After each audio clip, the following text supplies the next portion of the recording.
एक स्मरणीय क्षण दार्जिलिङ मिरिक यात्रा 2081। म लगायत मसँगै अध्ययन गर्ने मेरा ब्याचका साथीहरूको रमाइलो पलको थोरै चर्चा गरौँ। त्रिदेव बहुमुखी क्याम्पसको 4औं वर्षको हाम्रो बहुप्रतीक्षित शैक्षिक यात्रा त्रिदेव बहुमुखी क्याम्पसबाट सुरु हुँदै काँकरभिट्टाको बाटो हुँदै दार्जिलिङतर्फ सुरु भयो। यात्राको क्रममा साथीहरूसँगको हाँसो, गीत सङ्गीत र रमाइलोले बाटोको लामो दूरीलाई पनि छोटो बनाइदियो। साँझ परिसकेपछि दार्जिलिङ पुग्दा चिसो मौसम, टल्किरहेका बत्तीहरू र शान्त वातावरणले हामीलाई स्वागत गर्यो।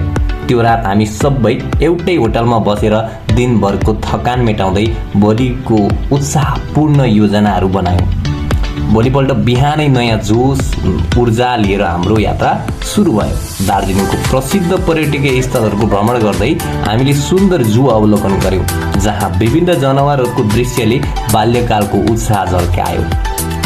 त्यससँगै टाढासम्म फैलिएको हिमालय पर्वतमालाको मनमोहक दृश्यले हाम्रो मनै लोभ्यायो। हरियालीले ढाकिएका चिया बगानहरूमा उभिँदा प्रकृतिको काखमा हराएको अनुभूति भयो। यात्राको क्रममा हामीले विभिन्न मठ मन्दिर, गुम्बा पनि घुम्यौँ, जहाँको शान्त वातावरणले मनलाई शान्त र आनन्दित बनायो।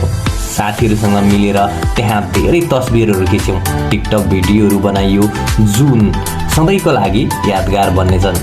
त्यति मात्र होइन, शिक्षकहरूसँग टिकटक बनाइयो, फोटो खिचियो, शिक्षकहरूसँग गफ गरियो, घुमियो, रमाइलो गरियो। हाँसो मजाक गर्दै बिताएका ती क्षणहरूले हाम्रो यात्रालाई अझ जीवन्त र रङ्गीन बनायो। त्यसपछि हाम्रो यात्रा मिरिकतर्फ अघि बढ्यो।